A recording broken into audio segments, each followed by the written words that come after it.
This is Smiling Sam Alvey, and you're listening to the MMA Think Tank.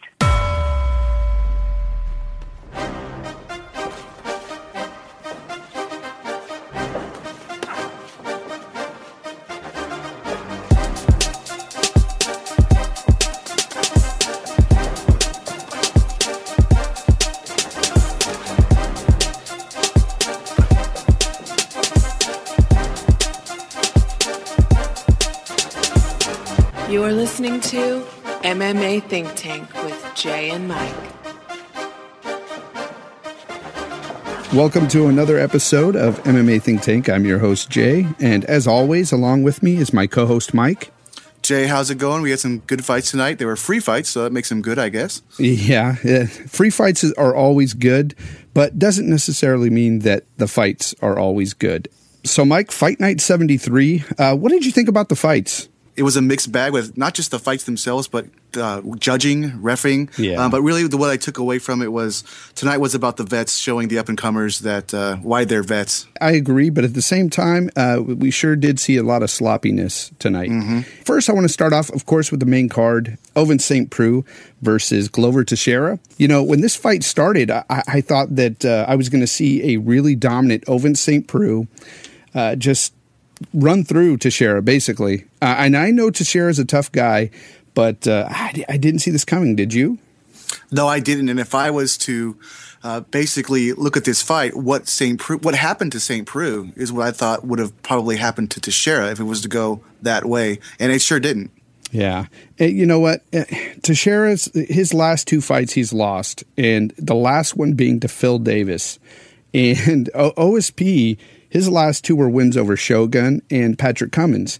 Knockouts, too. Yeah, and they were knockouts. So I just did not expect this. But you know what? Glover Teixeira is one of those guys who has a ground game that's very underestimated.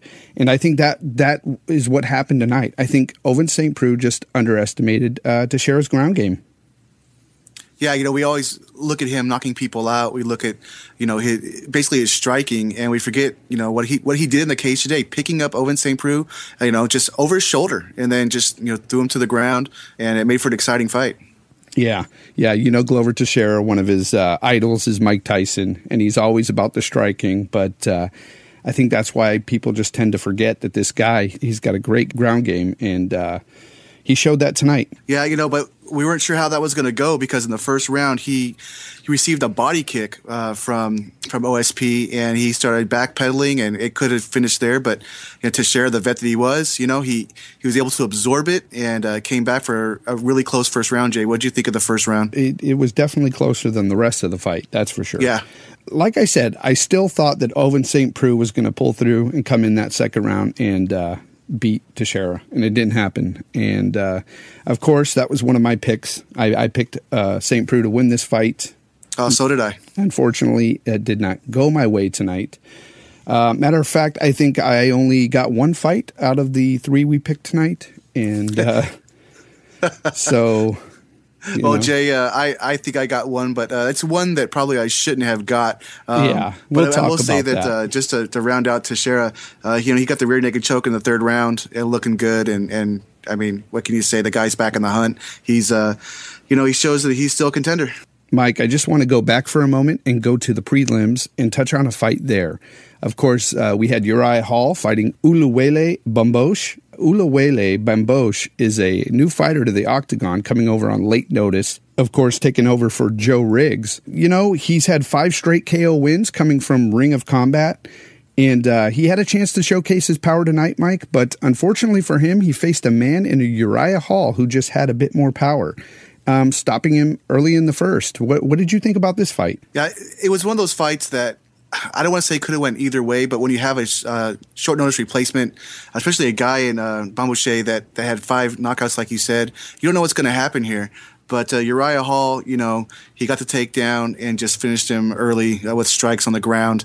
But even so, I would have rather have seen this fight than Joe Riggs. Jay, what do you think? Yeah, you know, the whole thing with Joe Riggs is, you know, he's one of those fighters that he may not be that old, but he's got a lot of mileage. We've talked about that before with some fighters. And Joe Riggs is one of those guys who's seen the octagon one too many times, I think.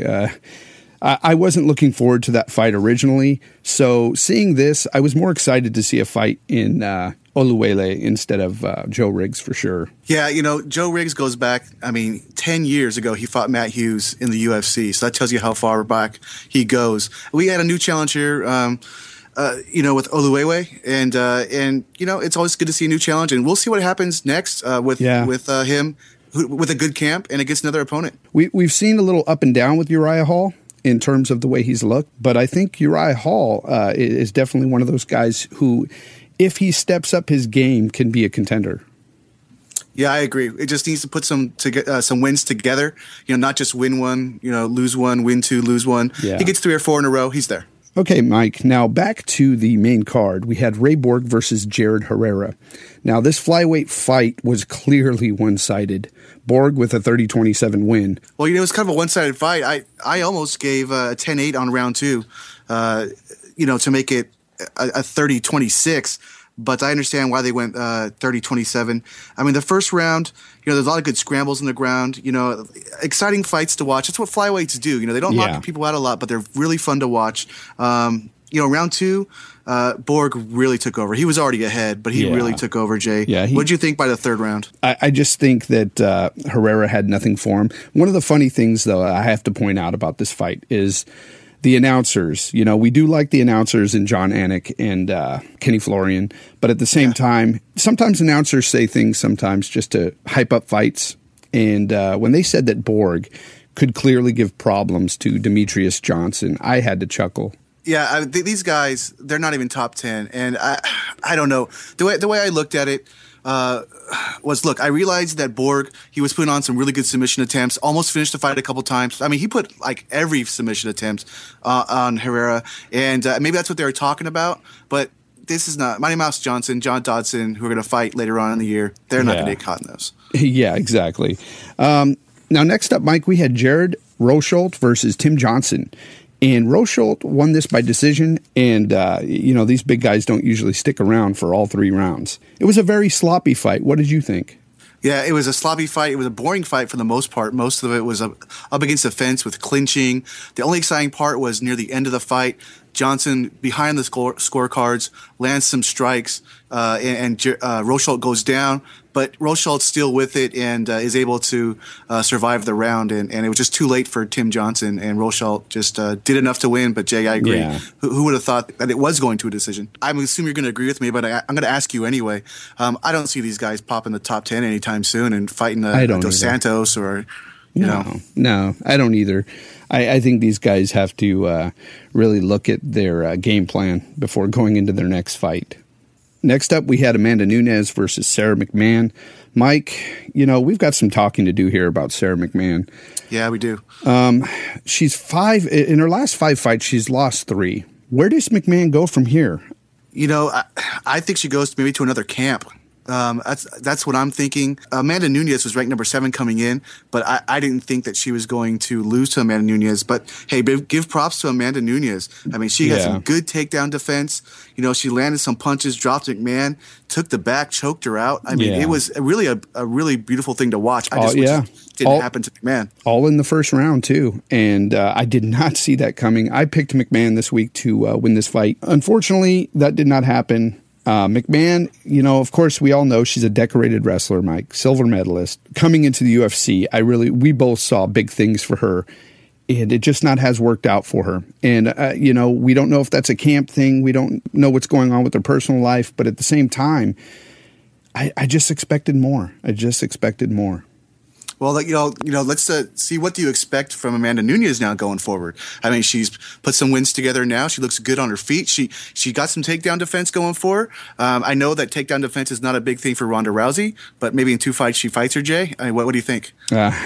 Mike, we're going to beat a dead horse here, but nobody beats Ronda Rousey.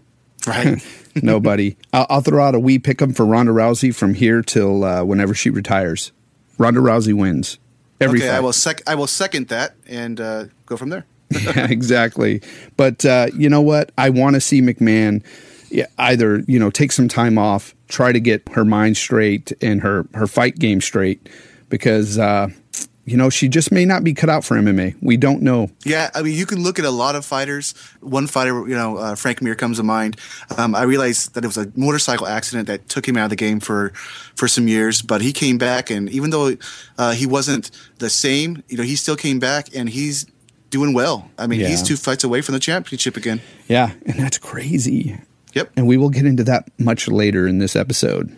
Next up, we had Sam Alvey versus Derek Brunson, Mike. Of course, we had Sam Alvey on the podcast this week, and fantastic guy, but unfortunately, things didn't work out for him tonight. Mike, your thoughts here?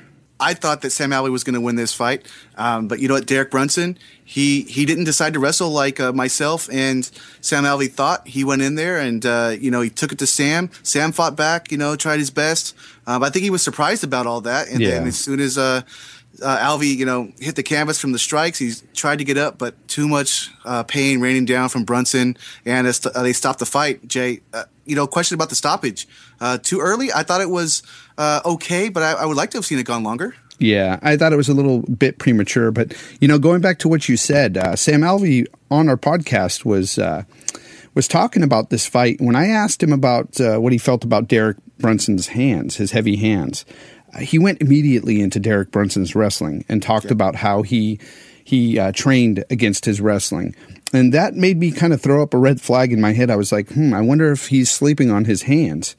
It looked to be the case tonight. And maybe, just maybe, Mike, Derek Brunson was listening to our podcast. Maybe he listened to that episode and he found out, hey, Sam Alvey's looking for my wrestling. I'm going to throw a caution to the wind like he did and just throw some haymakers. If I have people, Jay, I'm getting everybody to listen to all the podcasts so that I know everything about my opponent. So possibly. There you go. But, of course, Sam Alvey losing this one a bit early in the first. Yeah, and you know what? Let's not sleep on Sam Alvey because you know what? Every time he loses, Jay, what does he do? He wins 4 in a row. He knocks people out in that 4 in a row. So, Mike, Derek Brunson gets the win. Where do you think Derek Brunson goes from here, man? Well, he was ranked number 15 from the UFC coming in, so give him a top 10 guy. I'd like to see that. The guy certainly is an exciting fighter, beat an exciting fighter.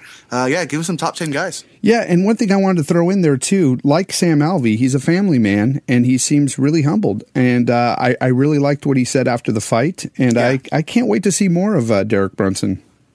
Yeah, we need more fighters like him and Sam. Definitely. All right, Mike, we also had Beneil Dariush against Michael Johnson. And, round one, I scored a 10-9 for Johnson. He landed the bigger shots and had great counter strikes and even stumbled Dariush for a brief moment. Round two, much of the same. I gave it 10-9 to Johnson. And round three was closer, but still I gave it a 10-9 to Johnson. And unfortunately, it seemed that the judges didn't see it that way and gave the fight to Dariush 29-28. What do you have to say about this fight? Yeah, Jay, I agree. It was 29-28. I think that not only did Johnson win every round, I thought the first round, he gave a really good 1-2, stumbled Dariush. Dariush was trying for takedowns, couldn't land any of them. He's a submission guy, so that was really problematic. But from then on, from round one on, Johnson just won the fight. And it was a split decision for Dariush. My only thought, I guess, on how he won the fight was the leg kicks and knees. But even so, watching that, I just thought it was hands down. You know what? And even watching that fight back, Mike, it was a boring fight. Very boring fight. I'm sorry, but I was expecting more explosion out of this one. I thought this one was going to be fight of the night, to be honest. Yeah, so did I. I can't blame Dariush. He was trying for takedowns. He was throwing good leg kicks, knees, all kinds of strikes. But you know what? I'm going to put this on Michael Johnson. And we've seen it before. Yeah. He did it in the Melvin Gillard fight. The killer instinct isn't there. Now, don't get me wrong. He can put the killer instinct on me, no problem. But when he's in the cage against these professionals, it's like he's point fighting. And he's fighting not to lose. Yeah, and you know what? And this is what Dana White's always talking about. Don't leave it in the hands of the judges. And that's what he did here tonight. And hopefully this is what the driving force behind Michael Johnson that gets him to top form and starts fighting with that killer instinct. You're so right on that, Mike. Yeah, and this is another one of those fights we're talking about where the vet really stopped the up-and-comer. He slowed the up-and-comer. Now, I realize the up-and-comer here in Dariush got the win, but I'd like all of you guys out there, Think Tank listeners, you guys are all part of the Think Tank, go talk to somebody, watch the fights. Let's see who they thought won. Yeah.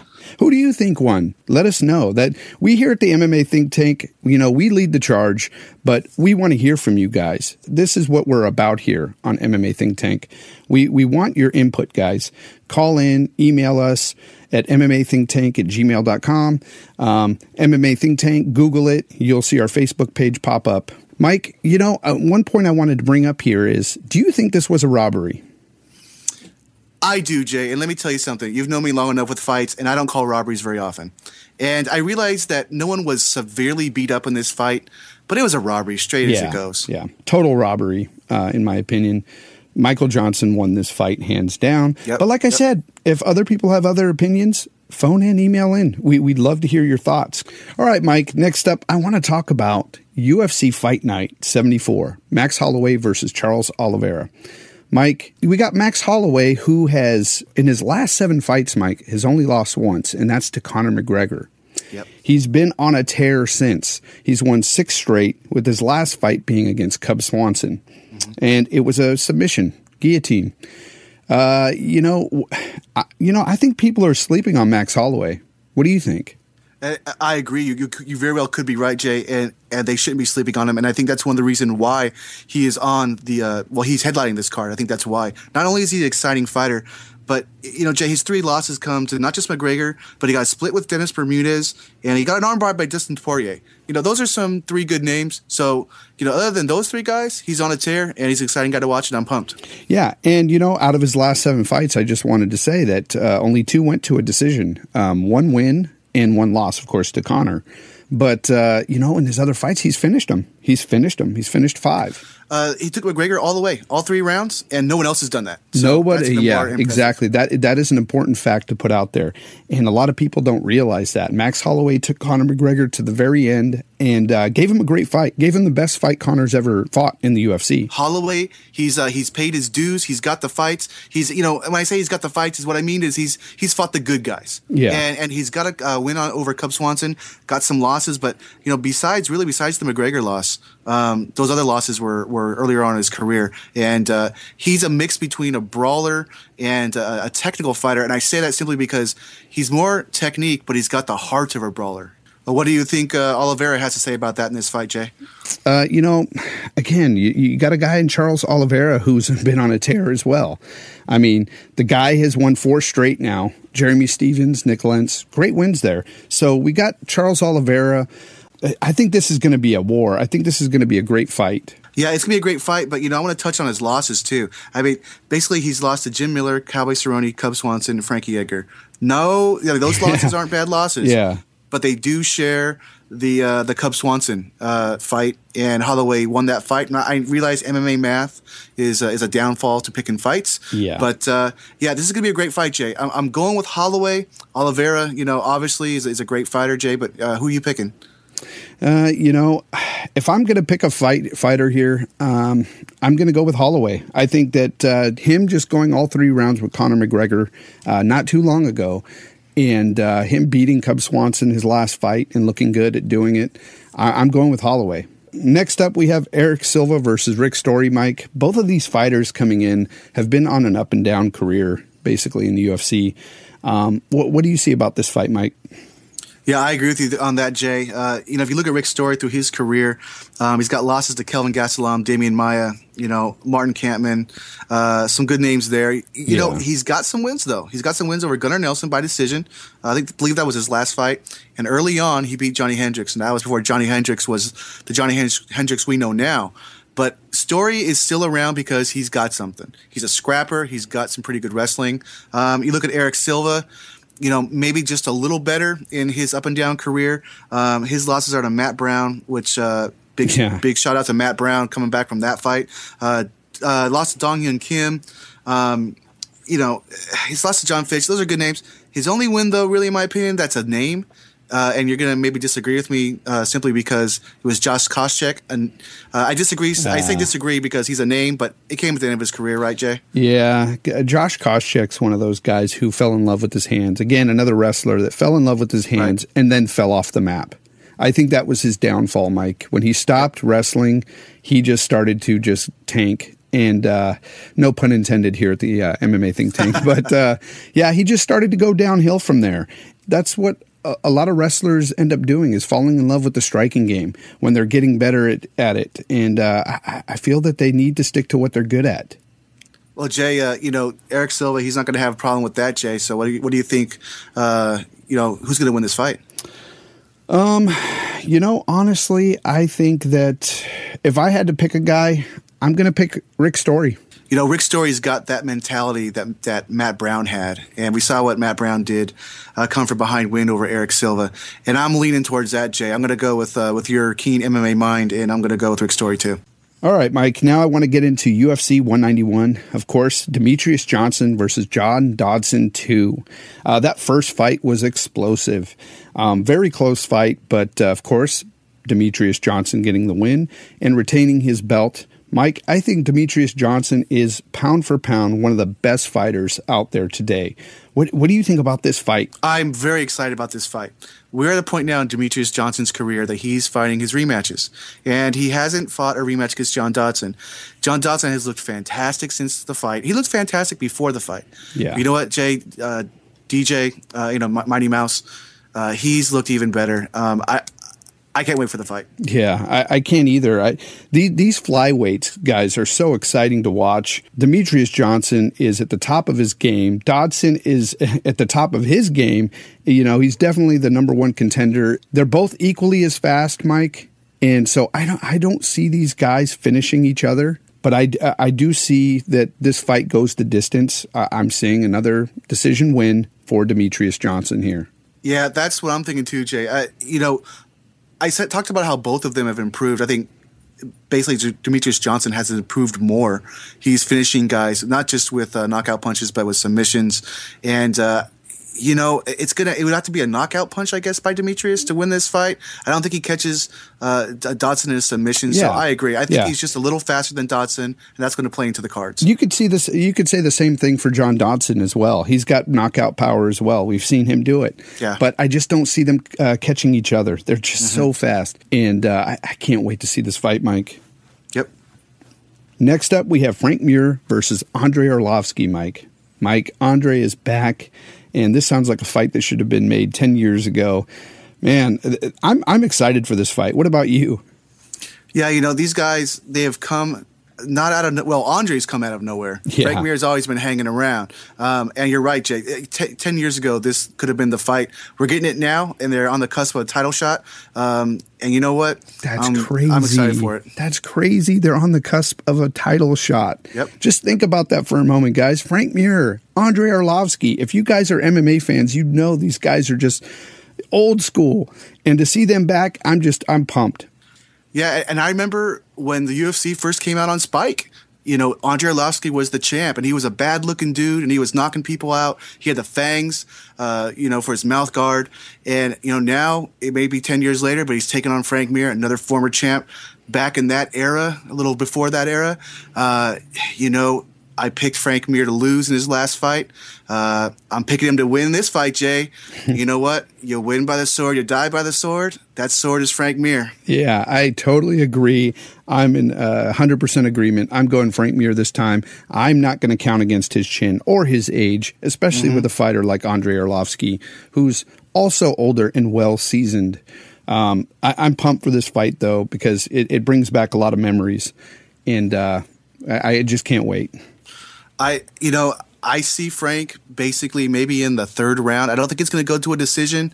Both have come really well lately with their striking. And also some of their takedown defense has been great. But I see Frank Mir landing something and taking Arlovski's back and finishing the fight. Yeah, who knows? We'll see what happens, Mike. Also on that card we have Anthony Johnson versus Jimmy Manuwa. I'm just going to put it out there and say Anthony Johnson wins this fight. I don't see Manuwa. Manuwa is a great fighter. I just don't see him beating Anthony Johnson. Anthony's got that hunger. He's got that killer instinct. I think he's going to knock out Jimmy Manuwa. Yeah, and I think the knockouts could go either way in this fight. They're both, knockout artists. But Jimmy Manuwa, he hasn't really knocked out any big names. I'm picking Johnson really big in this fight as well, Jay. And, Anthony Johnson, he's kind of got a bug up his butt right now because he knocked out Gustafsson, and now since that loss, Gustafsson is fighting for the title. So I see Anthony Johnson coming in and finishing this fight quickly to show people, hey, I'm still around and I'm going to fight for the title soon. Yeah, I think so too. And Anthony Johnson, I got a funny story about him as well. Jay, tell it, Jay. Yeah, back in the WEC days, me and Mike, we went to quite a bit of fights back then. You remember this time, we saw Anthony Johnson running up the steps, and we were on the edge seats there. And we stopped Anthony Johnson. And back then, guys, he wasn't as well known as he is today. And we stopped him and we talked to him for a bit, and we told him that we didn't call him Rumble. We called him the Future because we thought he was the future of this sport. And he laughed. He liked that. And he said if his name wasn't Rumble, he would definitely like that name. And it was just a funny story I wanted to share with you guys. Yeah, Jay. And what's funny is that he is the future. It just took a lot longer than we thought it was going to take. And it was such a great fun thing to see because the lights are low and you can't really see anybody too well. But, man, Jay and I, we saw Anthony Rumble Johnson, and we knew that's that guy. That's the guy we think might be able to beat GSP. Yeah. And back then, I think he was fighting at welterweight at that time, right? Yeah, he was. I think he had maybe like 3 or 4 fights in him. Yeah, and he was constantly coming in overweight. And, of course, you guys know the rest of the story. He's moved up to 205 now. And guess what? We're kind of right, Mike. He is the future. He could very well be the future champ. So we will see what Anthony, the future Johnson, has in store for us. For sure. We have Paige Van Zandt on that card versus Alex Chambers.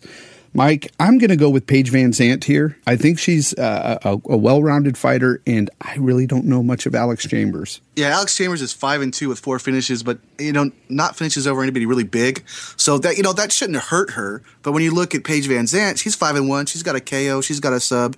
She's beat Felice Herrig. A lot of us probably know her from the Tough Show, but Felice Herrig's been fighting for a while. She did lose to Tisha Torres. Tisha Torres is a beast. If I can call a woman a beast, I think I can because we know what we're talking about here. She's an athlete. Yeah.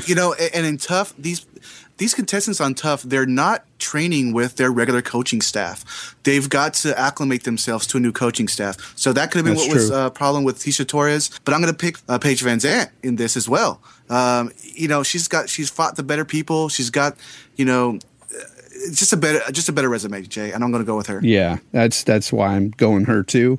Paul Felder versus Ross Pearson, Mike. I think this is a great fight. It has the possibility of being fight of the night. Who knows? I agree. This is going to be fight of the night, or quite possibly fight of the night. We do have Demetrius Johnson fighting John Dodson on that, so that might be the fight of the night.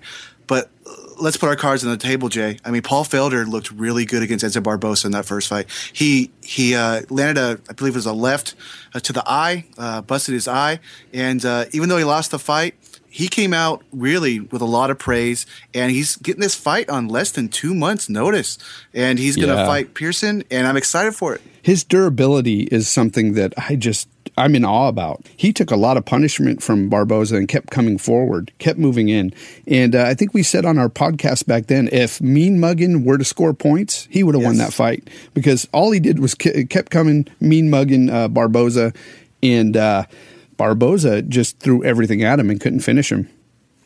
Yeah, and this is a different type of fight for Felder. Now, we're talking about Ross Pearson, who, he's not going to be throwing a lot of kicks. He's going to be throwing some punches and some haymakers.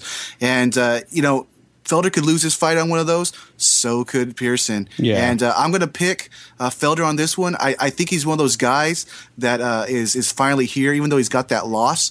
And Pearson is one of those guys that I think we've seen as how far Pearson's going to go. Exciting guy. He's going to win some. He's going to lose some. But great fight coming our way. Paul didn't throw as much as he should have the last fight, I feel. Yeah, I agree. And, I think that he's not going to make that same mistake again. And I'm going to go Paul Felder as well, Mike.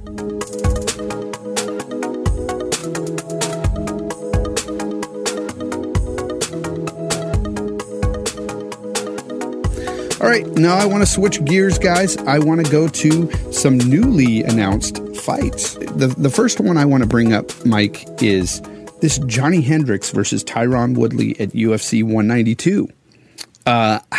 Man, I am pumped for this one. I think this is an excellent matchup.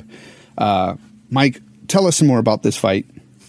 Yeah, I posted something on the Facebook site. I didn't break this news, of course, but I found a picture of the beef that was going on with Johnny Hendricks and Tyron Woodley. They basically were wrestling at the national championships. Yes, the national championships of wrestling. Wow. And there's a picture of Johnny Hendricks' finger in Tyron Woodley's mouth, and Tyron Woodley says that he was being fish hooked, and Johnny Hendricks says that he was being bitten by Woodley. Woodley got a point taken away. And basically, that point helped Hendricks win the national championship. And I bring that up simply because there's bad blood here. Yeah. And I don't know how much wrestling is going to happen in this fight. Yeah. I think they're going to stand and bang, and we're looking at an exciting fight. I agree. They're both great wrestlers, but I don't see this one going to the floor. These guys are going to try to knock each other's heads off. There's that bad blood there. But even without, we've become accustomed to see Tyron Woodley and Johnny Hendricks just throwing leather and doing their thing. But, one thing that I question is Tyron Woodley's gas tank. He seems to get tired, after the second round. Do you think that's going to play a factor in this one? I think it will as well, Jay. Johnny Hendricks has got a really good gas tank. I mean, he was a little slower in the last fight against Robbie Lawler, but he had a lot of punishment put on him, and that's going to zap your tank as well. So I think that's a astute observation. But I think Johnny Hendricks is just going to be too big for him. If you look at Tyron Woodley in his career, he doesn't have a lot of big name wins. He did beat Carlos Condit, but Carlos Condit had that knee injury, kind of a freak knee injury, and we don't know where Carlos Condit would have brought the fight in, say, the second or third because he's a slow starter. So I don't want to take away that win from Tyron Woodley, but we got to keep that in perspective. And Johnny Hendricks has held the title. He's beat Robbie Lawler. He's beat a lot of better guys. Yeah, Mike, I definitely think that cardio is going to play a big factor in this one. And, if I had to, I'd go Johnny Hendricks. I think Johnny Hendricks might pull this off just based on cardio alone. And I just think, and durability. Again, it's an issue of durability and cardio here. And Jay, sometimes it comes down to things canceling themselves out. I mean, the wrestling is going to be canceled out a bit, the striking as well. So it's going to come down to the conditioning. And I see Johnny Hendricks taking it to the third round and either choking him out or, maybe it goes to a decision. But I fully see Johnny Hendricks winning this fight, and there's not going to be a time where he's in trouble. Yeah, I think you're right. I think it goes to the third, at least the third. And I'm going to Hendricks knockout on this. I think that he TKOs him at least on this one. Awesome.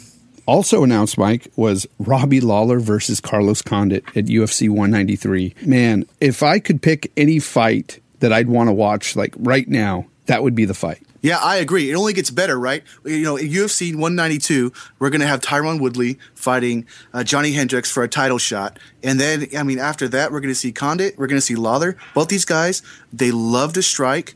They're always bringing it forward. Condit is a little more well-rounded, but Robbie Lawler's on a tear. The new Robbie Lawler's scary, Jay. Yeah, I think this fight has the potential to be something really special, Mike. And, Jay, I'm going to stop you right there. I'm picking Carlos Condit to win this fight. I think Robbie Lawler is a great fighter. He can still be one of the best. If he isn't already, really think about it. But Carlos Condit, that reach. Look at the Diaz fight. He was able to outpoint him, stay away. I realize that Diaz is not Robbie Lawler. But there's a lot of similarities there between them. Yeah, and Condit comes from a great camp, and he's got a great chin. And if he gets put down on the floor, he's got the triangle working for him, Jay. What do you think about that? Yeah, Carlos Condit, that's what I was going to bring up too. Carlos Condit is so well-rounded. If Robbie Lawler decides to bring Carlos to the mat, I think that would be a dangerous move for Robbie Lawler. I don't think he should take Carlos to the floor because off of his back, Carlos is one of the most dangerous UFC fighters. We've seen him triangle guys. We've seen him pull rubber guard. The guy's got an excellent defensive game from the bottom, an offensive game from the bottom. Yeah, and, to piggyback off something you said there, there's a chance that Robbie Lawler might want to take it to the mat, and I don't think he's going to want to, but I think he's going to because he's going to be frustrated by Carlos. The stick and move mentality. That might happen. Look at the Hendricks fights. He was getting very frustrated with Hendricks, and man, it's just such a great fight. Jay, this can go so many different ways. Yeah. And the good thing about this fight is it's new blood, and there's been talk about who deserves the fight. And Johnny Hendricks was going to get the trilogy rematch. Yeah. But, these fights, I think, the way they look are better. It just makes sense. We'll see. This fight just makes sense to me, Mike. I just did not want to see a Robbie Lawler, Johnny Hendricks 3. I did not want to see it right now anyway. Maybe in the future, that's fine. But right now, I think this Carlos Condit, Robbie Lawler is just the fight to go with. And I think Dana White did a smart move here. Yeah, I personally agree with that as well, Jay. Sometimes the UFC, they make some bad moves. A lot of times they make some good moves. These moves are the good moves, and they've been making good moves lately. Maybe we disagree on Reebok deals. Maybe we disagree on things that are going on with the IV rehydration type deal. And I realize that's more of a commission thing than the UFC. But these fights, they're picking some good ones. I agree with them. Yeah, and I'd like to note that, maybe I'm a little biased, Mike, because I've been a huge fan of Carlos Condit since WEC days. And I'm just so glad to see that he's getting his shot. And many may not agree with it right now, but look, he could very well be the next champ. And Jay, he deserves to be. Think of all his fights. Tell me quickly, if you can, a boring Carlos Condit fight. Oh, remember when he head kicked George St. Pierre? Everybody thought that was it for George. And George came back and won that fight. But man, it was crazy. Yeah, Carlos needs to have the real welterweight title. He had the interim title. That's when he fought George. And man, he put George in probably the most danger I've seen, even before the Hendricks fight, where a lot of us thought that George lost. And Condit's a beast, and maybe it's his time, and I think it is.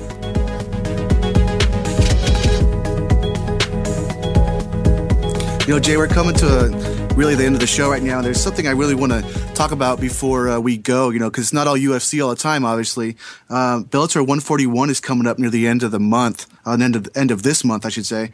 Melvin Gillard is fighting on this card. He's fighting Brandon Gertz. This is Melvin Gillard's first fight since leaving the UFC. We're going to see how well Melvin does, Jay. Next, we have Justin Wren versus Josh Burns.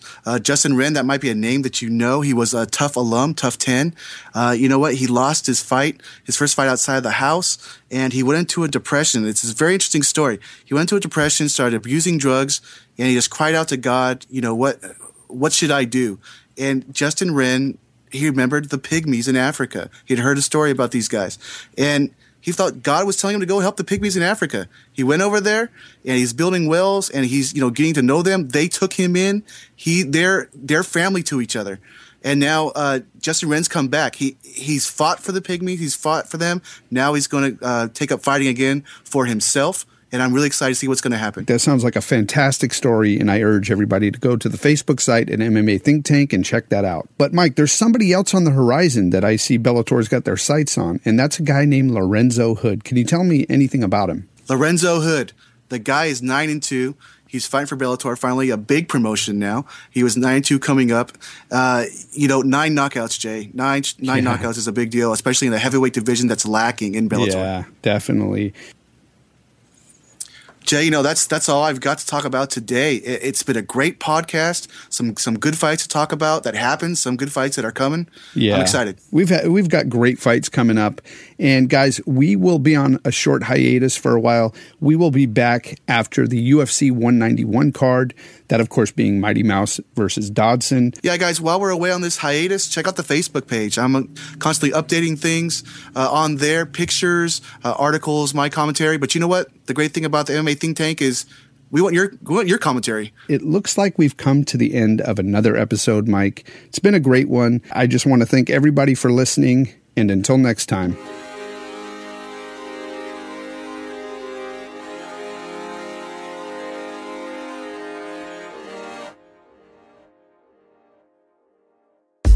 This concludes this episode of MMA Think Tank. If you'd like to get a hold of us and let us know how we're doing or be a guest on the show, call 925-237-1296. Or you can email us at mmathinktank@gmail.com. You could also find us on Facebook at MMA Think Tank or on Twitter at Gene Wilder's Hair. Thanks for listening.